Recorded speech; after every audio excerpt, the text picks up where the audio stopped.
Hello friends, welcome to my channel Aarambh classes. आज के इस वीडियो में हम लोग यूपी सुपर टेट का जो सिलेबस जारी किया गया है उसके अकॉर्डिंग क्वेश्चंस का डिस्कशन आपके साथ करेंगे। इस बुक में यूपी सुपर टेट के सिलेबस के अकॉर्डिंग ही क्वेश्चंस दिए हुए हैं। यूपी सुपर टेट के सिलेबस में लैंग्वेज हिंदी, इंग्लिश और संस्कृत के इन टॉपिक से कुल 40 मार्क्स के क्वेश्चंस आएंगे। साइंस के इन टॉपिक से रिलेटेड कुल 10 नंबर के क्वेश्चंस आएंगे। मैथ्स के इन टॉपिक से रिलेटेड कुल 20 मार्क्स के क्वेश्चंस आएंगे। पर्यावरण एवं सामाजिक अध्ययन के इन टॉपिक से रिलेटेड कुल 10 नंबर के क्वेश्चंस आएंगे। शिक्षण कौशल के इन सभी टॉपिक से रिलेटेड कुल 10 नंबर के क्वेश्चंस आएंगे। बाल मनोविज्ञान से इन टॉपिक से रिलेटेड कुल 10 मार्क्स के क्वेश्चंस आएंगे। सामान्य ज्ञान और करंट अफेयर्स के इन सभी टॉपिक से रिलेटेड कुल 30 मार्क्स के क्वेश्चन आएंगे। रीजनिंग के इन सभी टॉपिक से रिलेटेड कुल 5 मार्क्स के क्वेश्चंस आएंगे। सूचना तकनीकी के इन टॉपिक से रिलेटेड कुल 5 मार्क्स के क्वेश्चंस आएंगे। जीवन कौशल प्रबंधन एवं अभिवृद्धि के इन सभी टॉपिक से कुल 10 मार्क्स के क्वेश्चंस आएंगे। आज के इस वीडियो में हम लोग जीवन कौशल एवं शिक्षण कौशल से संबंधित महत्वपूर्ण तथ्यों के रिमेनिंग क्वेश्चंस का डिस्कशन आपके साथ करेंगे।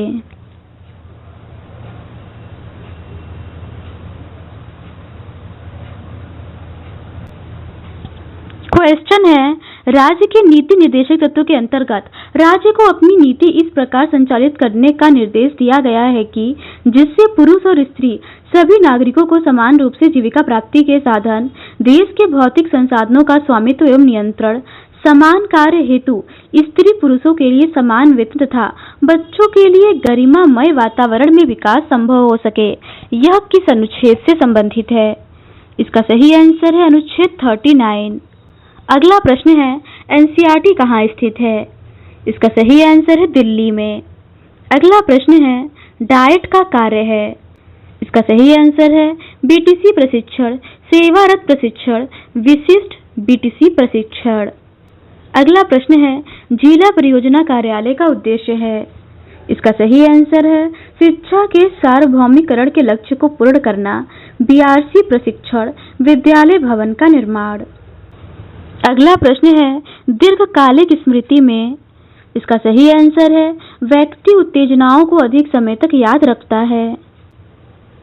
अगला प्रश्न है, रुचि को प्रोत्साहित करने वाले कारक हैं? इसका सही आंसर है परिवार की आर्थिक स्थिति, विद्यालय का कठोर वातावरण, अभिभावकों का अनुचित व्यवहार। अगला प्रश्न है, अवधान में निहित है? इसका सही आंसर है रुचि। अगला प्रश्न है, रुचि तथा अवधान के संबंध में सही मत है? इसका सही आंसर है अवधान रुचि पर आधारित है, रुचि अवधान पर आधारित है। अवधान तथा रुचि एक ही सिक्के के दो पहलू हैं। अगला प्रश्न है, संबद्ध प्रतिक्रिया का सिद्धांत है? इसका सही आंसर है पावलोव का। अगला प्रश्न है, परिवर्तन श्रृंखला की वह अवस्था जिसमें बालक भ्रूणावस्था से लेकर प्रौढ़ावस्था तक गुजरता है, विकास कहा जाता है, यह कथन है? इसका सही आंसर है मुनरो का। अगला प्रश्न है, बाल विकास के अंतर्गत शिशुअवस्था की अवधि मानी जाती है? इसका सही आंसर है जन्म से 5 वर्ष। अगला प्रश्न है, माता पिता तथा अन्य पूर्वजों से बालकों को जो आनुवंशिक गुण प्राप्त होते हैं उसके वाहक होते हैं? इसका सही आंसर है जीन्स। अगला प्रश्न है, रुचि को सामान्यतः कितने वर्गों में विभाजित किया जाता है? इसका सही आंसर है 2 वर्गों में। अगला प्रश्न है, स्मृति मुख्य रूप से कितने प्रकार की होती है? इसका सही आंसर है 2। अगला प्रश्न है, किसी समय एक व्यक्ति द्वारा किसी वस्तु पर चेतना का केंद्रीकरण कहलाता है? इसका सही आंसर है ध्यान। अगला प्रश्न है, वह ध्यान जिसमें अपनी इच्छा अनुसार किसी व्यक्ति या वस्तु पर चेतना केंद्रित करता हो कहलाता है? इसका सही आंसर है ऐच्छिक ध्यान। अगला प्रश्न है, वह ध्यान जिसमें अपने इच्छा के बिना किसी व्यक्ति या वस्तु पर अपना ध्यान केंद्रित करता हो कहलाता है। इसका सही आंसर है अनैच्छिक। अगला प्रश्न है व्यक्तिगत विभिन्नता के संबंध में। आज हमारा यह विचार है कि व्यक्तिगत भिन्नता के संपूर्ण व्यक्तित्व का कोई भी ऐसा पहलू सम्मिलित हो सकता है जिसका माप किया जा सकता है। ये विचार है। इसका सही आंसर है स्किनर का। अगला प्रश्न है प्रसूत अधिगम के सिद्धांत को किसने दिया? इसका सही आंसर है स्किनर ने। अगला प्रश्न है वाटसन ने संवेग बताया है। इसका सही आंसर है 3 भय, क्रोध और प्यार। अगला प्रश्न है मूल्यांकन के कितने पक्ष होते हैं? इसका सही आंसर है 3। अगला प्रश्न है शोध कितने प्रकार का होता है? इसका सही आंसर है 3। शैक्षिक मूल्यांकन के पक्ष या उद्देश्य हैं संज्ञानात्मक या ज्ञानात्मक पक्ष, भावात्मक पक्ष और कौशलात्मक या मनोक्रियात्मक। संज्ञानात्मक पक्ष प्रोफेसर ब्लूम व सहयोगियों द्वारा 1956 में वर्गीकरण किया गया था। भावात्मक पक्ष का क्रॉथवेल, ब्लूम तथा मासिया ने 1964 में वर्गीकरण किया।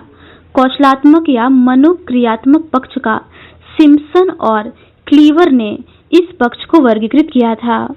संज्ञानात्मक पक्ष में बौद्धिक क्रियाओं पर जोर दिया जाता है। भावात्मक में बालक की रुचि, अभिरुचि तथा संवेगों द्वारा शैक्षिक उद्देश्यों को निहित करना शामिल है और मनोक्रियात्मक में शारीरिक एवं क्रियात्मक कौशलों पर बल दिया जाता है। संज्ञानात्मक पक्ष में प्रणाली सरल से जटिल तथा मूर्त से अमूर्त की ओर जाती है। ज्ञानात्मक क्रियाओं को 6 वर्गों में विभाजित करती है। पहला है ज्ञान, दूसरा है बोध, तीसरा है प्रयोग, चौथा है विश्लेषण, पांचवा है संश्लेषण और छठवां है मूल्यांकन। ब्लूम ने भावात्मक पक्ष को बहुत अधिक महत्व दिया है। भावात्मक पक्ष के 5 चरण है आग्रहण या ध्यान देना, अनुक्रिया, अनुमूल्यन, व्यवस्थापन, चारित्रीकरण। साइकोमोटर क्षेत्र अभी ज्यादा विकसित नहीं हुई है। इसके 5 पक्ष हैं कार्यवाही, नियंत्रण, सामंजस्य, स्वाभाविकरण।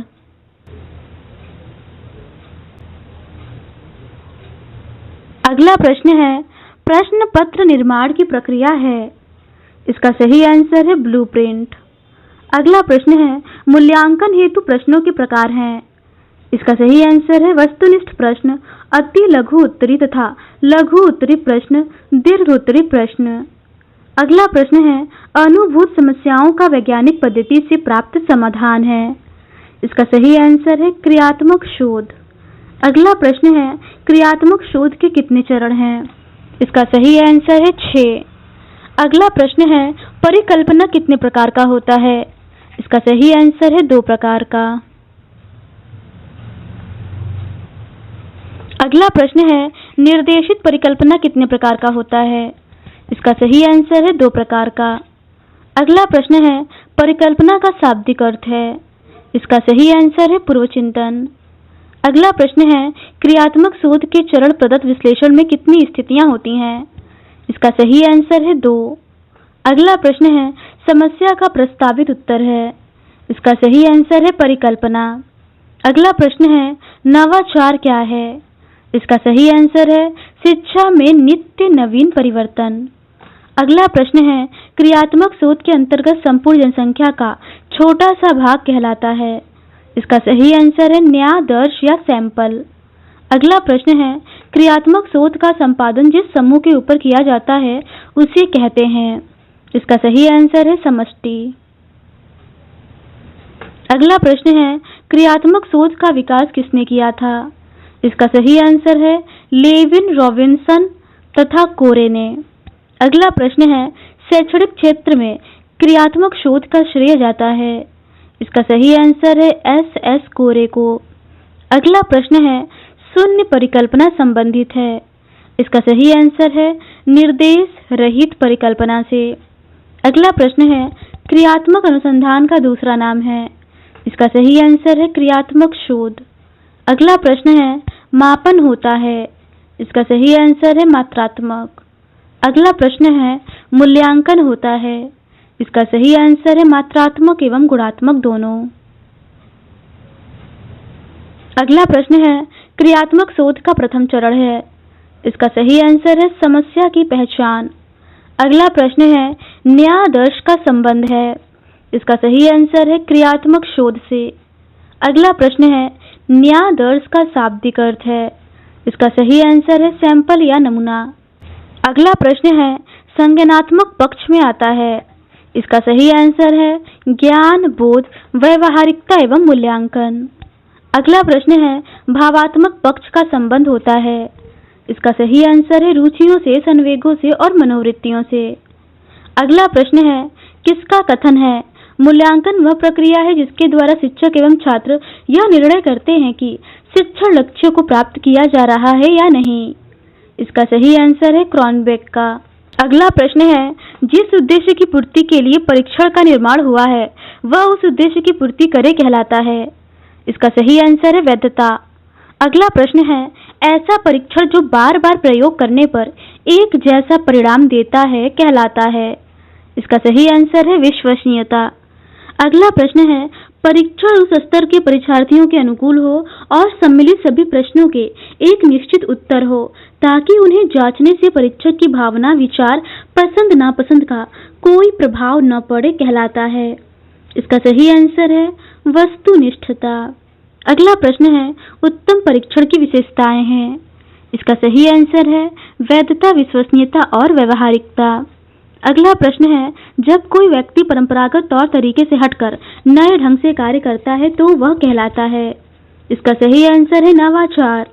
अगला प्रश्न है नवाचार एक ऐसा विचार है जिसकी प्रतीत व्यक्ति नवीन विचार के रूप में करे? इसका सही आंसर है E.M. रोजर्स। ये E.M. रोजर्स का कथन है।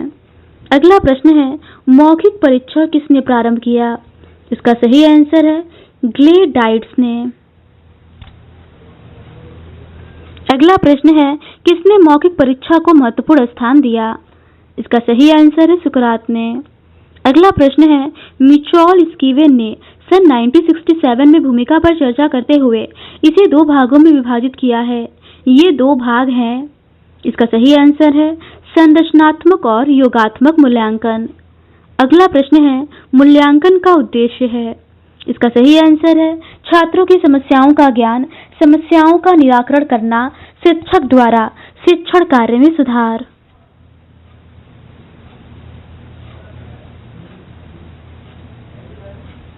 अगला प्रश्न है मूल्यांकन की विशेषताएं हैं?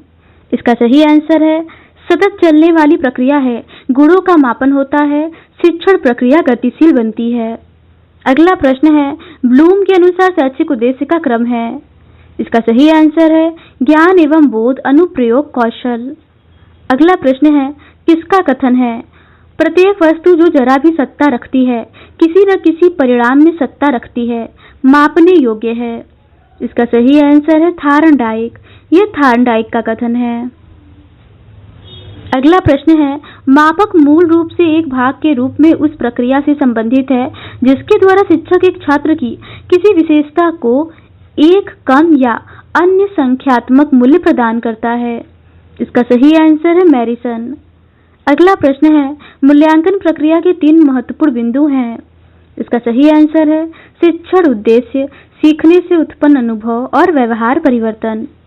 अगला प्रश्न है मापन प्लस मूल्य निर्णयन इज इक्वल्स टू। इसका सही आंसर है मूल्यांकन। अगला प्रश्न है किसका कथन है?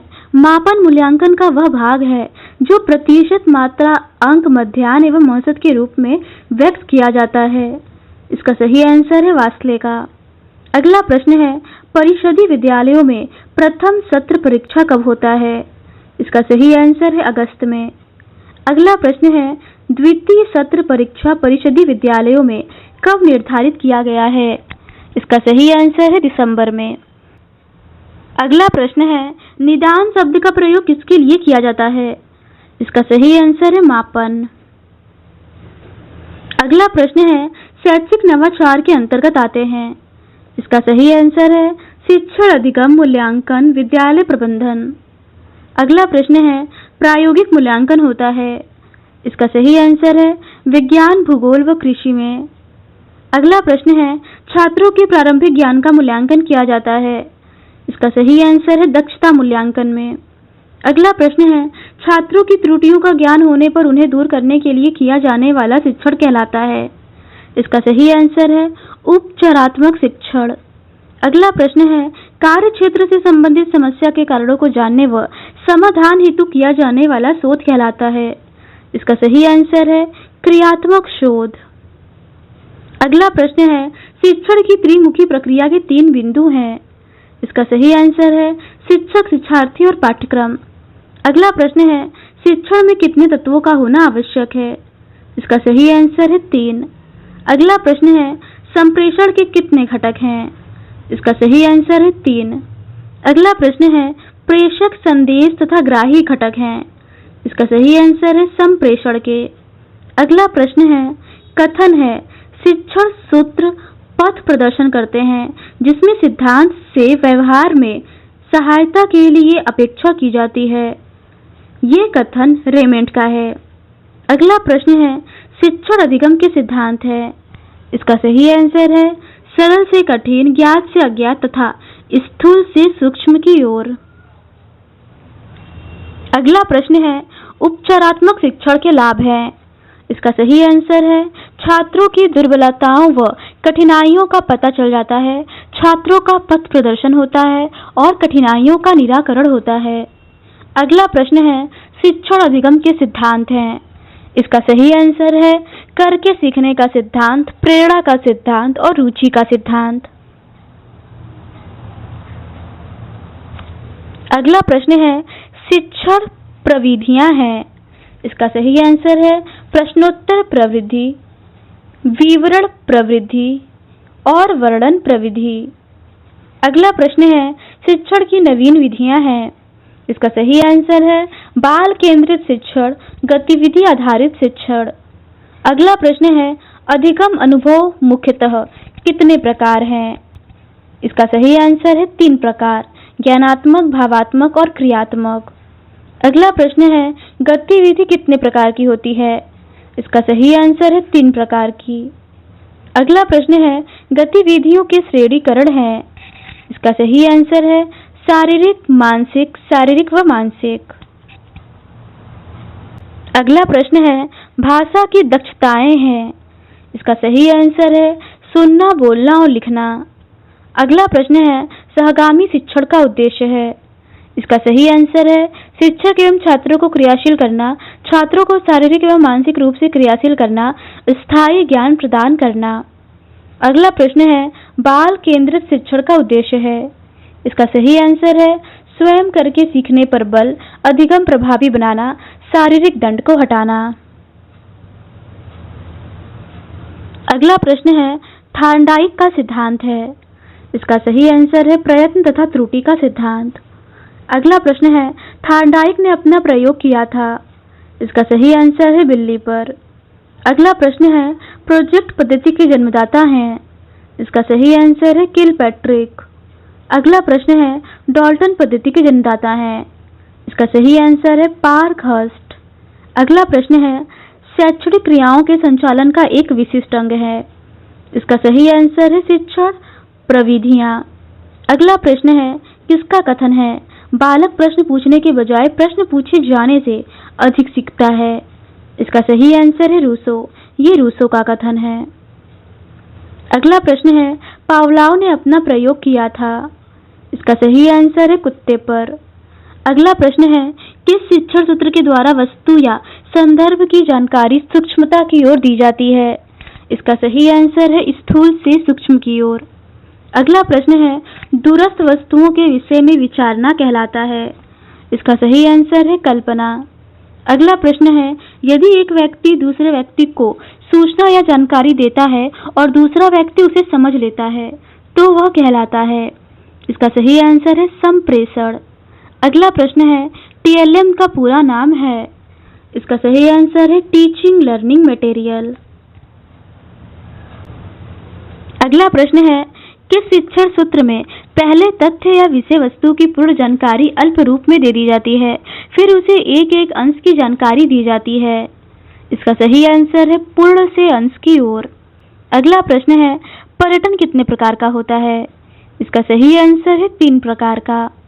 अगला प्रश्न है, पर्यटन के प्रकार हैं। इसका सही आंसर है संक्षिप्त या लघु, सामान्य, विस्तृत क्षेत्रीय पर्यटन। अगला प्रश्न है, खेल विधि पर आधारित शिक्षण पद्धतियां हैं। इसका सही आंसर है किंडरगार्टन, डॉल्टन और मॉन्टेसरी पद्धति। अगला प्रश्न है, वाद विवाद प्रविधि के खोज करता है। इसका सही आंसर है हैरी ए आवर स्ट्रीट। अगला प्रश्न है, वर्णन प्रविधि आधारित है। इसका सही आंसर है पूर्ण से अंश की ओर तथा ज्ञात से अज्ञात की ओर। अगला प्रश्न है, सीखने में जब समस्या का समाधान अचानक आ जाता है वह सिद्धांत कहलाता है। इसका सही आंसर है सूझ का सिद्धांत। अगला प्रश्न है, उत्तम टीएलएम की विशेषताएं हैं। इसका सही आंसर है बिना लागत का होना चाहिए, कम लागत का होना चाहिए, बालकों को हानिकारक नहीं होना चाहिए।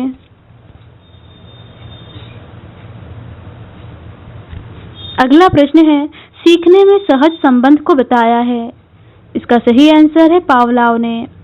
अगला प्रश्न है, किसका कथन है शिक्षण एक ऐसी प्रक्रिया है जो बच्चों की समझ शक्तियों को विकसित करने में सहायता देती है। इसका सही आंसर है रायबर्न का। यह कथन रायबर्न का है। अगला प्रश्न है, किसका कथन है यह संबंध शिक्षण व्यवहारों का वह स्वरूप होता है जो कक्षा की विशिष्ट अंतःक्रिया परिस्थितियों को उत्पन्न करता है, जो शैक्षिक उद्देश्यों को प्राप्त करने में सहायक होते हैं और छात्रों को सीखने में सुगमता प्रदान करते हैं। ये कथन डॉक्टर मैकिंटायर तथा व्हाइट का है। अगला प्रश्न है, किसका कथन है शिक्षण अधिगम परिस्थिति को विचारहीनता से विचार पूर्णता तक चलने वाली संक्रिया है। इसका सही आंसर है विक्स। अगला प्रश्न है, निःशुल्क एवं अनिवार्य शिक्षा के लिए आयु वर्ग निश्चित किया गया है। इसका सही आंसर है 6 से 14 वर्ष। अगला प्रश्न है, संविधान की धारा में यह उल्लिखित किया गया है कि संविधान के लागू होने की तिथि से 10 वर्ष की अवधि में 14 वर्ष से कम उम्र के सभी बच्चों को अनिवार्य और निःशुल्क प्राथमिक शिक्षा की सुविधा सुलभ करा दी जाएगी। इसका सही आंसर है धारा 45 में। ये धारा 45 में है। अगला प्रश्न है, प्राथमिक शिक्षा के सार्वभौमिकरण के संबंध में किस दार्शनिक या व्यक्ति का कथन है कि सामाजिक पुनर्निर्माण करने की दृष्टि से जिसके लिए देश की प्रतिबद्धता है, प्राथमिक शिक्षा के सार्वजनिकरण की समस्या का निसंदेह निर्णयात्मक महत्व है। इसका सही आंसर है एस चक्रवर्ती। अगला प्रश्न है, बुनियादी शिक्षा के जनक हैं। इसका सही आंसर है महात्मा गांधी। अगला प्रश्न है, वर्धा योजना के जनक हैं। इसका सही आंसर है महात्मा गांधी। अगला प्रश्न है, प्रत्येक गांव में ग्राम शिक्षा समिति गठित है। इस समिति का दायित्व है। इसका सही आंसर है विद्यालय के विकास की योजना बनाना। अगला प्रश्न है, किंडरगार्टन पद्धति के जन्मदाता है। इसका सही आंसर है फ्रॉबेल। अगला प्रश्न है, बाल अधिकारों की घोषणा संयुक्त राष्ट्र संघ द्वारा की गई। इसका सही आंसर है 20 नवंबर सन 1989 को। अगला प्रश्न है, स्वस्थ शरीर में स्वस्थ मस्तिष्क का वास होता है। यह कथन है। इसका सही आंसर है अरस्तू का। अगला प्रश्न है, रूसो के अनुसार विद्यालय में अनुशासन का स्वरूप होना चाहिए। इसका सही आंसर है आत्मा अनुशासन। अगला प्रश्न है, दीवा स्वप्न के लेखक हैं। इसका सही आंसर है गीजू भाई। अगला प्रश्न है, किस शिक्षा नीति में शिक्षा के सार्वभौमिकरण हेतु संपूर्ण राष्ट्र में प्राथमिक शिक्षा के स्तर में एक रूपता लाने पर बल दिया गया है? इसका सही आंसर है राष्ट्रीय शिक्षा नीति 1986। अगला प्रश्न है, किस शिक्षा शास्त्री के अनुसार इस उद्यान में बालक पौधे पाठशाला बगीचा तथा शिक्षक माली होता है? इसका सही आंसर है फ्रॉबेल। अगला प्रश्न है, विश्व पर्यावरण दिवस कब मनाया जाता है? इसका सही आंसर है 5 जून को। अगला प्रश्न है, पेयजल में नाइट्रेट की अधिकता से कौन सा रोग होता है? इसका सही आंसर है ब्लू बेबी। अगला प्रश्न है, किसका कथन है कि समग्र नामांकन की समस्या समाधान के लिए अभिभावकों में शिक्षा के प्रति सकारात्मक दृष्टिकोण उत्पन्न करना होगा, जो कि शिक्षा की उपयोगिता एवं प्रासंगिकता को सिद्ध करने पर ही संभव है। इसका सही आंसर है प्रोफेसर एस के दुबे। ये कथन प्रोफेसर एस के दुबे का है।